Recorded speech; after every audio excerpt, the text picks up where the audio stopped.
Today is actually a really special opportunity for me to sit down with my longtime friend, my personal trainer, coach, and a really big influence in my life over the last 13 years, Ryan Hogan. Ryan, welcome. Oh, thanks, man. This is truly a great honor, to be honest, and for so many reasons. But thanks for having me, man. I'm excited and nervous. I don't Yeah, like to talk about yeah, myself at all, but I, that's okay. I know. Well, I'm going to help you out because you're going to talk a little bit about some of the things that are important to both of us, which is how we can help people. And you've obviously been instrumental in helping me. And one of the things that I've wanted to offer to people that listen to Overcome Out Loud, despite all the incredible stories we've had from people that have overcome adversity, challenge, and change in their lives, are some of the mindset and the skills and the things that we can do to overcome those resistances. And you've had a front row seat to being a part of that for me in many ways, beyond just my own physical health and well-being, but also as a person I've relied on, regularly for emotional support through all the things that I've been through, from early recovery to overcoming, what was a significant resistance to getting in shape and how that could serve me. Just by way of introduction, Ryan is 42 years old. He is the owner of Human Hybrid Athletics. He is a ultra marathon runner, which means that he runs further than most of us like to even fucking drive in our cars, which I find to be amazing. He likes that joke. He's not the first time he's heard it. Classic.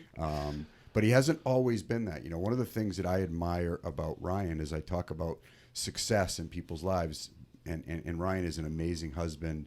He's a really, really passionate father and a really good father to two young boys.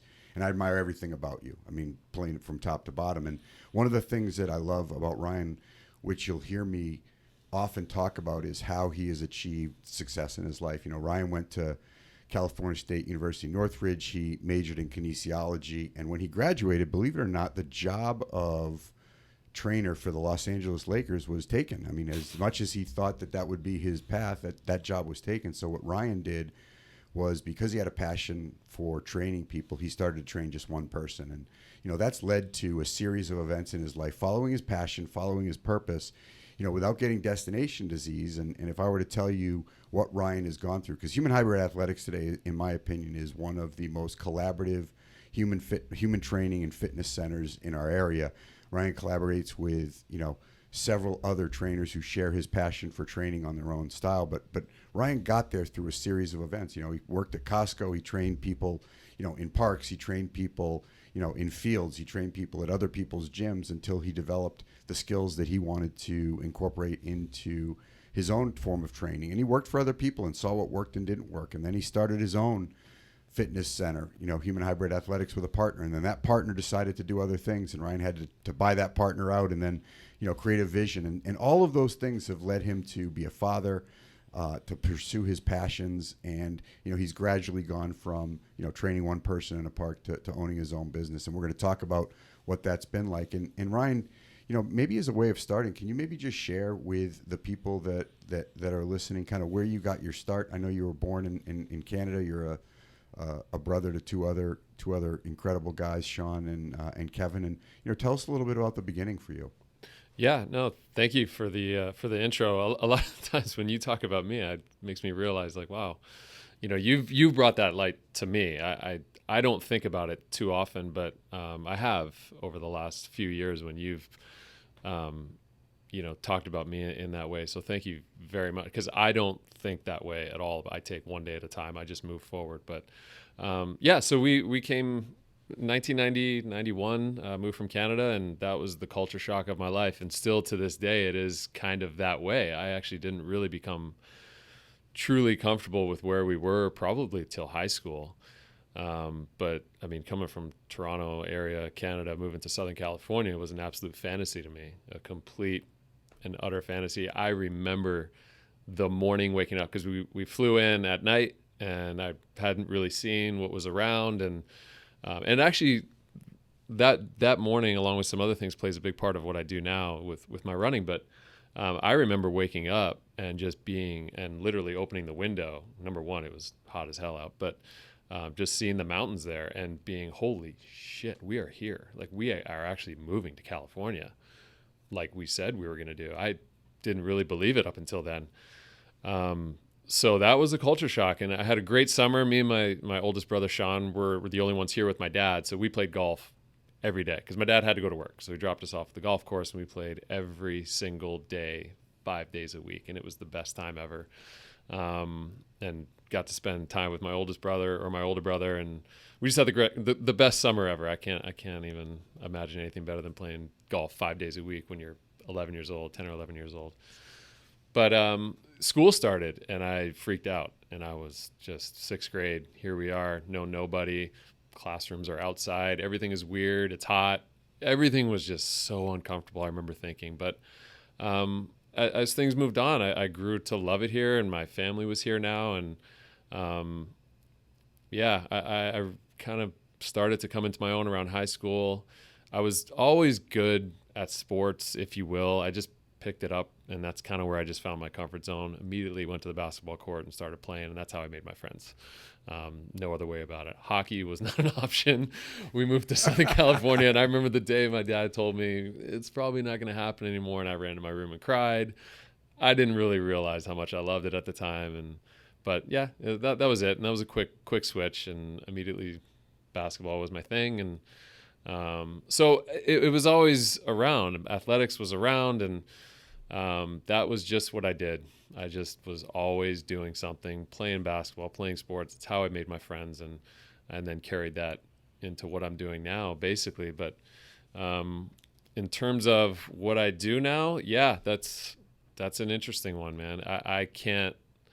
I didn't imagine where I'm at now. And you mentioned how collaborative things are with the business. I remember being asked in the second location of the gym. I had somebody come in. She did a little workshop. Kind of that was her business. She helped businesses and people and life coach.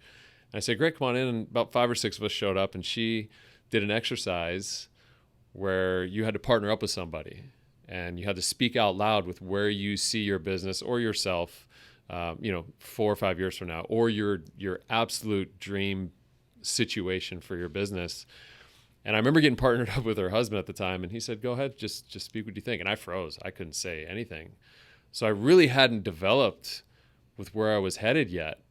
But, he kind of opened things up a little bit. And next thing you know, I just opened up. I said, "You know what?" I walk into the door, the music's playing. There's other trainers in there with their clients. We're all laughing. We're having a good time. My clients are loving it. People are hanging out. They're training, but it's also a place to come together. So in all honesty, that dream has come true in a lot of ways. And you're a huge part of it. So I remember speaking out loud, and it took me a couple minutes to say it, but every day I walk in, every day. And that was almost lost this past year, but that was kind of the first time I really spoke out loud about what I really wanted for my business. And so, yeah. Yeah, that's the reason that both Ryan and I are a little emotional over that revelation is because that is fucking exactly how his business is today. Music playing, trainers training their clients, his clients enjoying the atmosphere, people hanging out. We'll talk a little bit about your resilience because, what's not lost on me is something that I've always known about you. And I want to go back to your love of hockey. And you grew up in Canada and you loved hockey. Mm-hmm. And hockey was a sport. You played with other kids. You grew up playing it, and it was it's a fucking national pastime in Canada. I mean, you grow up, you probably get born with skates on. I don't know how it is up there, but I know a few people from Canada, and you saw the loss of that passion of yours and everything that went with it, and you went back to your room, and you cried. You mourned the loss of that. You realized that you were going to be in California where hockey was not as popular, and it was sunny, and there wasn't a lot of ice. And what I love about what you said is you recognized that it wasn't going to be the same. You didn't deny the fact that you were upset about it, but then you followed the next right action for you, which wasn't to sit and mourn or become distracted with unhealthy things. You said, what's the next sport I can play? What's the next thing that looks like this, where I can find the opportunity to grow? And you ended up on the basketball court. And I want people to really understand that we all go through these pivotal changes where we think what we love or what we actually do love, can be quote unquote taken from us. And somehow that's going to be a loss that we can't replace. But you made it a great mission of yours to replace that with another sport. And then you found kind of the same things in basketball that you had in hockey. Yeah. Oh yeah. Yeah. Basketball from sixth grade on was what I did. I mean, for whatever reason, I played a little bit as a kid up in Canada, but that was just because, hockey season was over or whatever. But like I said, I never got to, I wasn't a great player when I was a kid. I just loved to play. That was my thing. And I thought that's what we would do when we came down here. But yeah, now that you mention it, it was just kind of like, geez, okay, I guess I'm not playing that anymore. And I got to figure something out because, I guess just as kids, we're resilient by nature. We just kind of figure things out. And basketball was the next thing. And I played basketball for many years, loved it, and just played my heart out, up until high school, and, never played in college, but continued to play and just loved it. But, yeah, that was just a quick switch on at a very young age when I had to, because I don't think I had a choice. I mean, I was really uncomfortable, like school, walking to school, new environment. I just needed something, man. I needed something to latch onto. Our whole family wasn't down yet. My mom was still up in Canada. My oldest brother was still up in Canada, and we were just figuring out our own thing. And I guess, kind of a sign of the times. That's just what we did back then. We just had to figure it out on our own. My dad was working. My brother was older. He couldn't take care of me 24/7. So, and I think that's a little bit of what I do now is like, I don't mind being alone, doing my own thing. I really don't. And I think that's part of where it comes from. And I'm thankful for it. I'm thankful for that quality I don't mind figuring things out on my own. I really don't. Yeah. And that's a sign of resilience. And look, this is what I always really want to emphasize for people is that choice, because when you lose something, whatever it is in your life, whether it's a relationship or a job, or a loved one or a skill or a position, you have a choice, as to what lens do you want to see that through? And, right. And there's a lens that could mean that, my life's over, or there's a lens which is my life is just beginning. Every real end is not an end. It's really just a beginning of something new. And we get to choose what that beginning looks like. I mean, there's many kids, and again, this is the lesson that comes out of your story is there's many kids who faced, and including myself, depending on, the environment they grow up with, who see that as an opportunity to cope with that unease and that discomfort with unhealthy behavior. Right. And so when we choose the behavior, we choose the consequence, and, you can build resilience. And by the way, you can do this at any time in your life. You happen Sure. to have done it in sixth grade, but, I had to do it at 42, right? I mean, I was choosing unhealthy behaviors and getting unhealthy consequences, and you helped me, amongst other people, choose different behaviors and get different consequences once I, kind of took ownership of those decisions. And, it served you well because, as your athletic prowess, and I want to talk about, there's two parts to you that there's lots of parts of you that I love, but two parts particular about your story that are incredible is one, your own personal belief in pushing yourself and trying new things and helping other people push through that resistance. So, as much as you were a basketball player, and I remember you used to play pickup, right? You still played pickup even, as a dad, and when you were married, you used to play pickup quite a bit. And then, you rolled your ankle, right? Yep. Yeah. That's where it ended. Broke my ankle. You broke your ankle. That's right. Yep. And that was a really significant injury to watch you go through because you'd not had that kind of physical setback to deal with. No, I've been lucky to not have many injuries, but that was probably the most important because pre-running, I was just your typical lift heavy, lift for physique even, back in my early 20s, and that's just what I did. I lifted heavy. I used to, weigh 195, the whole thing. And that's what I love to do. And that's kind of where the strength and conditioning thing came in. And, we kind of get pigeonholed into this avenue of you're going to lift heavy, you're going to lift for strength, you're going to lift for power, and you're going to train athletes and so on and so forth. And that's kind of where my mindset was when I first started like my training business. I was like, I really want to work with athletes. And, my revelation came later on where, well, that's not who needs the most help. Athletes don't need the most help. We have a whole population of people, 99% of the population that needs more help than the athletes. They'll be just fine. That revelation came along later, but it probably wouldn't have come if I didn't break my ankle, because I was still in that mode of playing basketball, try to become as athletic as you can for as long as you can, lift heavy, look good, whatever it may be. Ankle gets broken, and all of a sudden I went on this new path. But it isn't really all of a sudden, as I mentioned, I think the other day when one of the clients was in there. So kind of backpedal a little bit, where I met you at the gym, somebody gave me a book. And this is important because I shoved this aside for 10 plus years. Somebody gave me a book, and if you ever want to read it, it's a popular book. If you talk to any ultra marathoner, they'll say, well, it all started with this book. And this is the book. It's called Ultra Marathon Man by D. Karnazes. He's still alive. And at the time, he wrote a book about how he went in, and it's an interesting story because he does have a story of drinking and not living a healthy lifestyle. And at 30, literally his 30th birthday, he goes out and runs 30 miles out of nowhere and didn't stop and still hasn't stopped. So I read the book and went, wow, that's amazing, but this fucking guy's crazy. Like, put it away. So somebody gave me that book, and I read it. It was kind of noodling around in my brain for literally 10 years plus, and I was getting some running in, going, wow, this is really hard. Running is hard. So I'm just going to keep lifting heavy and playing basketball because running is really hard. The only time I'm going to run is if it's up and down the court. That noodled around. Stay in our comfort zone. Stay in the comfort zone, exactly. And every time I went out and run, I was like, wow, I'm really glad I did it, but maybe I'll save that for 2 weeks. And so fast forward, playing this basketball game and roll my ankle. I think it's rolled. And I had just started running, if you remember, dabbling in it. I mean, just doing really stupid stuff, kind of just running the roads, not really paying much attention to it. And I rolled my ankle, and then to rehab it, I did my rehab on my own as well as some help. I wanted to get back into the running that I had started doing, but every time I ran on the roads, it was just hurting. I just couldn't last more than 15 minutes. So I was like, all right, well, I'm going to go for hikes. I'll just go out in the mountains. I like it out there anyways. And all of a sudden I would run, and I realized this doesn't hurt at all. Not even a little bit. I can last probably half an hour before even a little bit comes on. Well, that's because the change in terrain helps with that. It's not the same step over and over again.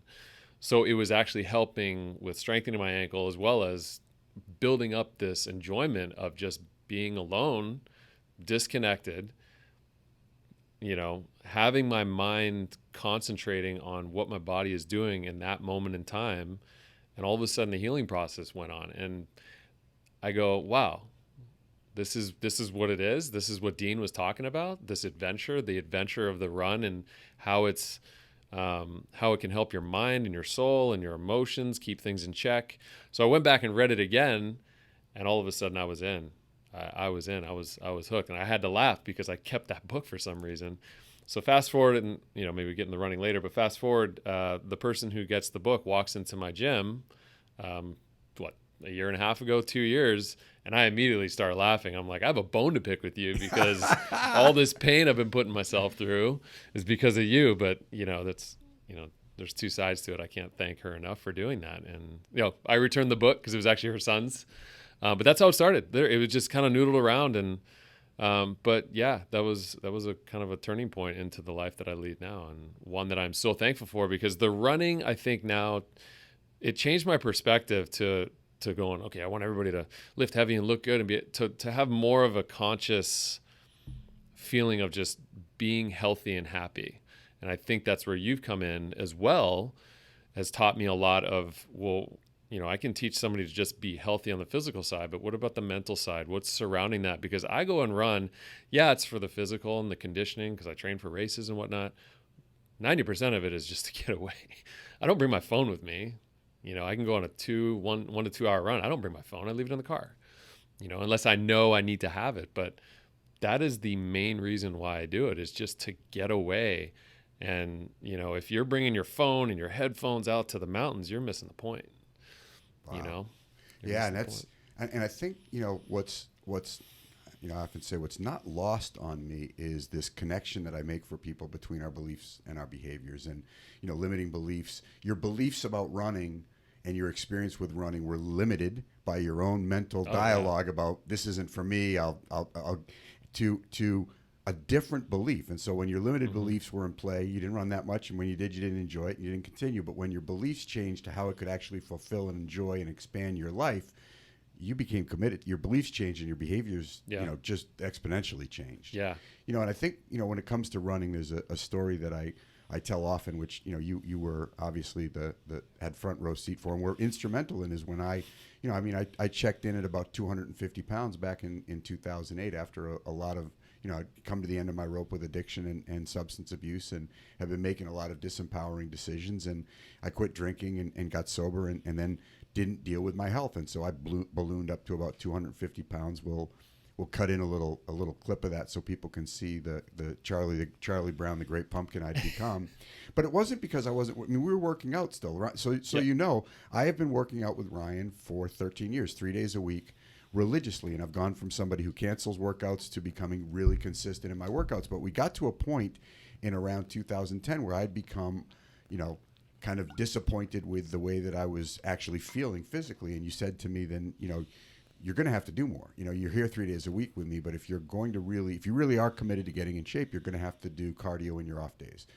Because I would come into the gym and we do our strength and conditioning and our stretching. And, one of the things I've always loved about you is and Ryan trains everybody in our executive recovery program because of his emotional IQ and the way that he handles and approaches physical wellness training is really, designed to prevent injuries, improve performance, and build us for the long term. But so I'd never run before, and so he said, you don't have to run. Just go up to the road and walk one fire hydrant and run another one, and just do that for 20, 30 minutes. And so I would go up to Aurora Road and I would run from one fire hydrant to another. It's probably about 100 yards, and then I would walk, and then I would run two, and then I would walk. And it's funny to talk about ultra marathoning because then I decided to set a goal, and once again, all of this has to do with beliefs and behaviors. This all has to do with, is what I want consistent with what I do.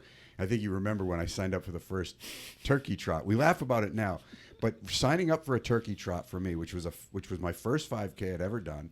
It was on Thanksgiving. Yeah. It was kind of a race that everybody does in Thousand Oaks.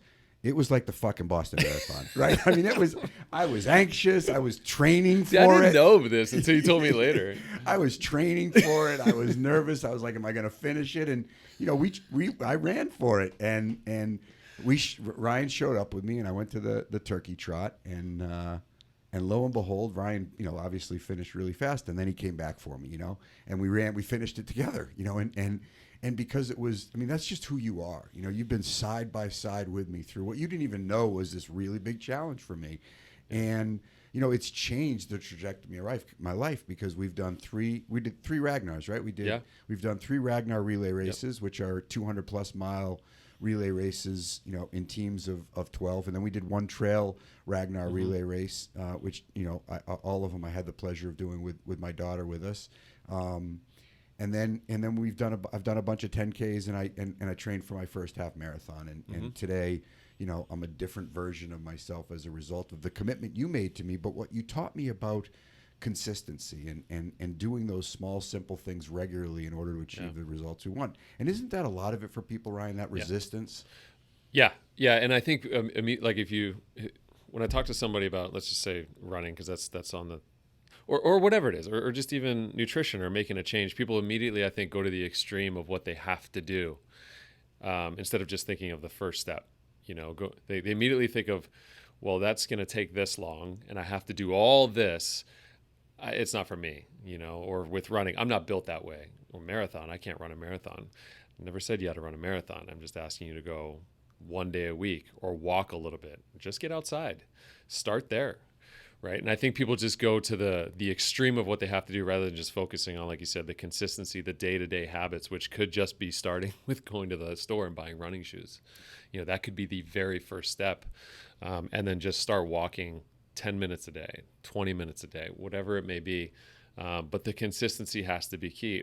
And whether that's the consistency of 3 days a week, doesn't have to be every day, 3 days a week for a month, and then add a 4th day. Whatever it may be, the consistency to get yourself in a routine to where you start to value that time, right? You actually started to value your running or going to the fire hydrant. I remember after our work, it's like, see you later. I'm going to do my fire hydrant. So see you later. And I knew you'd go do it because I knew you had committed to it. Before, I don't know if I would have known that, but I knew you had put in enough work up until then where, Charlie runs. Like, I know you go run on Tuesday, Thursdays now. I just know you do it. And that's where you're at now. And that's the difference between somebody who's put in the work, consistently over many years. And I think that's where people go, whoa, it's going to be many years. Yeah, but just focus on today. Just focus on this week. Get this week under your belt. That way you could even see how it feels at the end of the week, because what you may feel could be the greatest thing in the world. Because what you were doing before just wasn't working. You have to acknowledge that. People sometimes have to just acknowledge that first. It's just not working. So yeah, it may not be my plan, but can't be that same plan you were doing. So I think just focusing on the first few steps is key, and then working through consistency through those for those first few steps is key. But God, that's so well said. And by the way, that goes for everything we've had to, that I've overcome, and even with you overcoming, and we're going to talk, both not just about how you overcome the challenges of ultra marathon running, but we're going to talk about you as a businessman, because that, I think, has also been, that these concepts, these principles behind overcoming adversity, challenge, and change apply to everything in our life, not just fitness, not just health, but our emotional and mental well-being as well. And that no matter if you're going through a job loss or a relationship loss, with the right lens of the future and realizing that you can just take small, simple steps. I'm going to get up and eat right today. It's like, you go through a breakup and your tendency is, I just want to sit here, watch Netflix and eat pizza. And it's like, yeah, okay. I get you're sad, but is that the healthiest thing you can do for yourself to overcome this? And that's when I love you and a lot of the people, a lot of my mentors, a lot of my coaches, a lot of the people that I work with, they talk about just setting the bar low. You don't have to have this destination disease. I got to lose 50 pounds. It's going to take me forever. It's like, no, just go for a walk today, or just send out a resume today, or just eat right today, or just, like you always say, just drink half your body weight in water, just hydrate today. These simple things.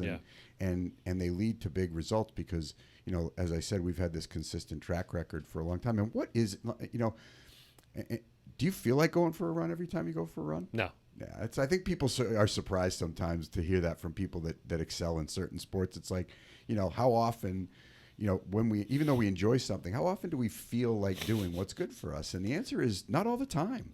I know I have to run today at 3 p.m. I would rather have gotten my run done for many reasons. It's going to be 90 out, and I would rather have done it in the morning when I was feeling a little fresh. Today, I'm going to have to run at 3 p.m. I know it's going to be hot, but that's going to last for probably the first 2 to 3 minutes before I'm good to go. And I think that's where people fail a lot of times. They don't even just go through that first little barrier of like, this sucks. And it's okay. You can have that. We all do.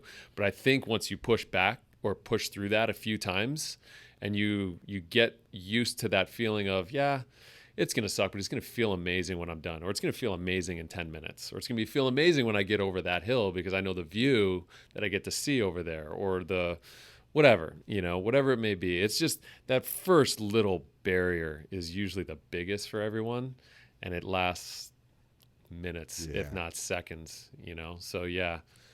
So well said. I think it's Jim Rohn who's a big performance, mental conditioning and mindset expert, used to say that the pain of regret, or the pain of discipline weighs ounces, the pain of regret weighs tons.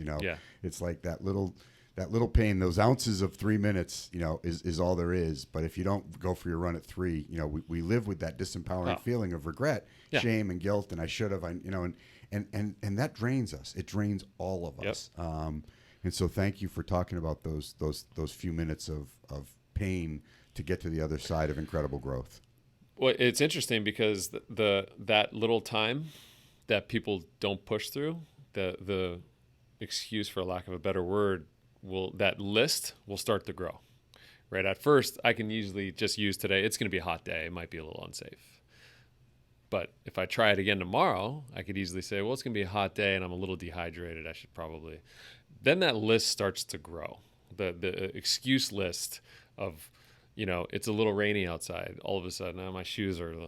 It just starts to grow, and I think that's where people fall into a huge trap. Whether that be, I think last year we saw a ton of it. Right, the list of people's excuse started to grow instantaneously.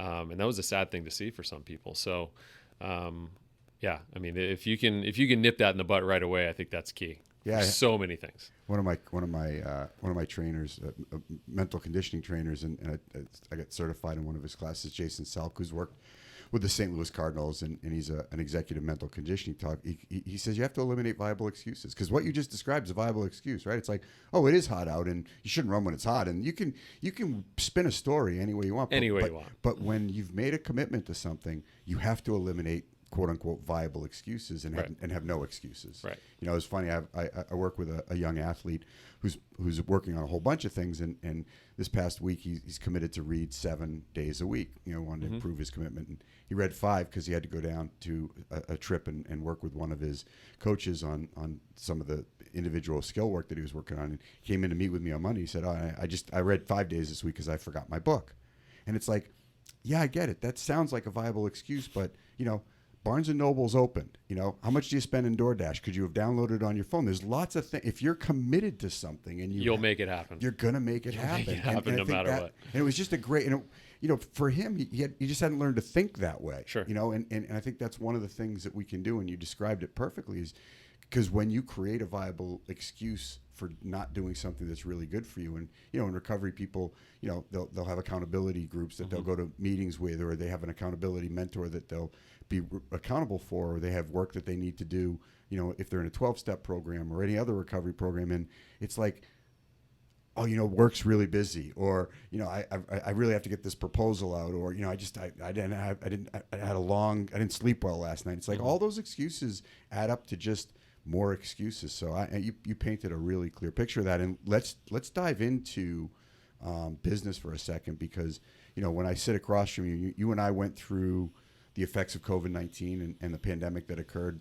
personally and professionally together, side by side. And, you know, what I'll tell you is we never missed a day of training. We didn't. You know, and Ryan would come to my house. He would stand in the driveway when we were not allowed to be in the gym, and I would be in the garage, and he would bring sanitizer, and he would train me, and we would work out 3 days a week, no matter where, no matter what, no matter when, because we didn't have any viable excuses. And what was interesting is, you know, for a lot of people in any business, it was like, this is when my clients need me the most, you know, to not, and I know you went through a lot of, I mean, I remember looking across you going, yeah, I just don't know. I don't know if I'm going to survive this, if this business is going to survive this, because none of the trainers can come in. And there was a lot of things that were weighing on you and many of my other friends who are in the restaurant business, but you just kept training your clients. I mean, you stayed in the game. You didn't know how the game was going to end. You didn't know where the game was going to go. But in March of 2020, the game had changed. For sure. And you had to make a lot of, you know,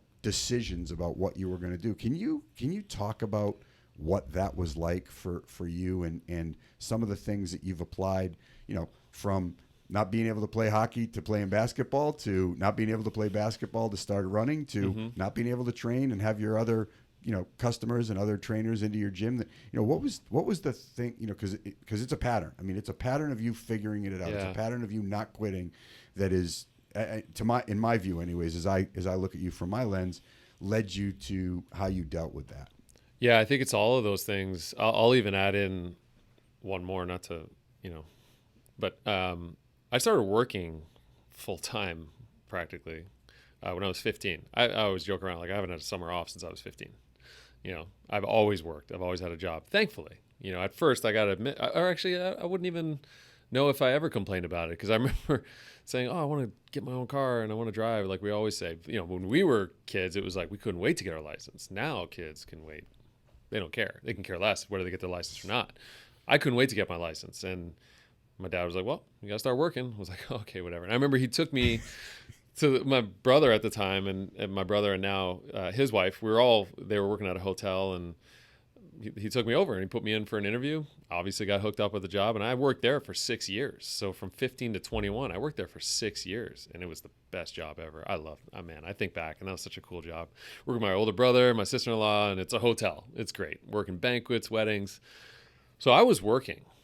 You know, that's just what I always did since I was 15. I didn't know any other way. All I knew was that if I wanted money to buy stuff, to pay bills, whatever they may be, I had to work. And that's just the habit I built up. And I didn't know I was building up a habit, but now that I think back, I'm pretty grateful for it. So when this hit, yeah, that's all I knew. I couldn't sit on a couch. I mean, I had my little pity party there for a couple of days, because I think we all did at some point, but I knew any more than a couple of days is useless. It's useless to me, and it's useless to you guys. So I needed to make a decision real quick. And I remember taking a deep breath on the couch. My wife asked me if I'm okay. And I said, yeah, I just need time to think.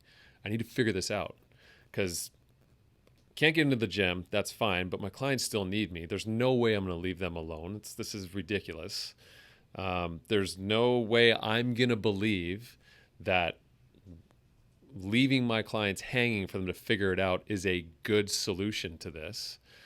We'll figure it out. We'll go to a park. We'll do something. So that's what I did. I just made a decision. We did Zoom, came to your house. Thankfully, I loved it. We had a great time. I got great runs in by your house too, by the way. Trails I've never seen. So, but that's just where it started. And I think honestly, when I think about it, the running part has played a huge part in that. In running ultramarathon, you got to figure it out because there are things that happen with COVID that happen during an ultramarathon. A lot of times you'll hear people say, and I've only attempted 100 miler, but you'll hear people say often in the span of an ultra, you'll go through a lifetime of emotions just in that one day. One minute you could be feeling great. The next minute you feel terrible. The next minute you're crying. I've done it all in the span of 60 miles. So it's like you're going through pain. All of a sudden your body resets and you're back to normal again. You can't figure out why, but that's just what happens. So you're dealing with all these things as you run along, and that can just happen even during an hour run. You know, you're running along great, and all of a sudden this hill pops up, and it's like, well, I'd rather not have this hill here. But it is. It's here. So, you know, even during the course of a race, you get to an aid station, and you feel like crap, and you want to quit. Okay, well, what are you going to do when you quit? They're not going to, are they going to helivac you out of there? No, you have to either figure it out, keep going, and then usually when you keep going, you end up finishing. But 10 minutes ago, you were ready to quit. So all those things, I think, played a part in me making decisions along the way for my business. And all I knew is that I just had to make a decision that I felt was the right one in my gut. And not giving in was the right one. And that meant doing a Zoom class. Let's see how that goes. Give me feedback. How's it working out? Next thing you know, time has passed. We're starting to figure it out, and here we are now. We're back. We're back, and I'm not going anywhere. No, you're not. There's no way. We're not going anywhere. There's no way. And had you ever done a Zoom fitness class before? No. But there was. I'd been on Zoom for other events and whatnot. But it wasn't part of your business. No way. No, absolutely not. That was the first time I had to jump online, if you will. But I knew that was an option. But you know, it was fun. Yeah. You know, I had people on like clockwork. I still have somebody that I do every week FaceTime, and they're going to be ready to come back in soon. But it did. You know, now I know what's possible. Is if somebody doesn't want to come in the gym, great. We'll do Zoom. We'll do whatever we need to do. So there's always a positive to a situation. That was one of the positives that we learned. We can still do these other options besides people coming into the gym, and when they're ready, they'll come back. The gym was honestly a second thought to me. I just wanted to take care of the people that have taken care of me for so many years, and people that I love. And I've seen your family grow up. I've seen your kids grow up. I've seen, you know, you grow up. I've grown up with you. So there's no way I was just going to sit on a couch and wait for this thing to pass. There's no way.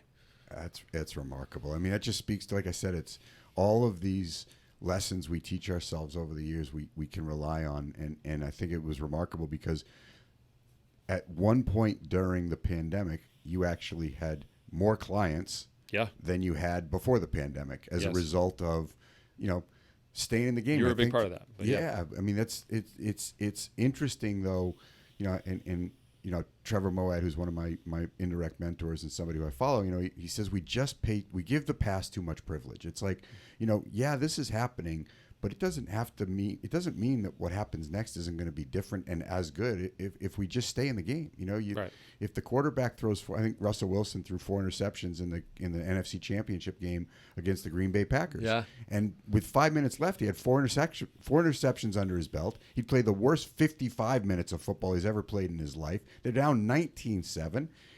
He didn't throw the towel on his head and go, okay, I guess this game's over. He just said, okay, there's another play and there's time enough for us to score. And, you know, that's all I can do. And that's what I watched you do so incredibly. And, you know, I think, you know, one of the things I'll always say is, you know, when you are going through something, ask for help. It's what everybody, you know, that's come on this program that has overcome something in their life has said. And I guess I just want to acknowledge and thank you for being one of the people I've been able to rely on to share this journey with. And thank you thank for, you, man. yeah, thank you for coming on today and sharing so many pearls of wisdom about what it takes to overcome. And, I think everybody has an overcome story. Sometimes you don't think of yourself in the light of the addict or the alcoholic or the eating disorder or the medical diagnosis people, but it's, you and Travis Thomas and Dave, these people that have come on as, I call you a bit of kind of subject matter experts in the field of health and wellness, but your own overcome story, your own coming to the States, your own overcoming your injury with your ankle, your own pushing yourself and then pushing other people. And I think one of the things that is so true about you in this story is what you got back to as your fundamentals was, I got in this business to take care of people, and I don't know how I'm going to take care of people, but I'm going to keep taking care of people, and it's paid dividends. So I think that's a great lesson for people to realize. Thank you. I mean, that's I love seeing, and it's interesting. You've been with me the longest. And there was a time where, I mean, to be honest and to come clean here, I lost sleep over you many nights because I knew there was something more. I knew it. And we had conversations about this. I said, I know there's something more. And, I would lose, and I don't lose sleep over many things. And to see what you're doing now is just beyond, because I was always thinking in terms of there's more in him for his health, and he can run and do all this stuff, but this is far beyond, man. This is just the next level type stuff. And dude, I'm so freaking proud of you, man. Well, I'm just so proud of you. I wouldn't be me without you. So thank you for that, and thank you for taking time to come here. I've been so looking forward to sitting down with you, and this is better than I could have imagined. So thank you, dude. Love you. I'll see you tomorrow. Yeah, you will. I love you too, I love brother. you too, man. Yep.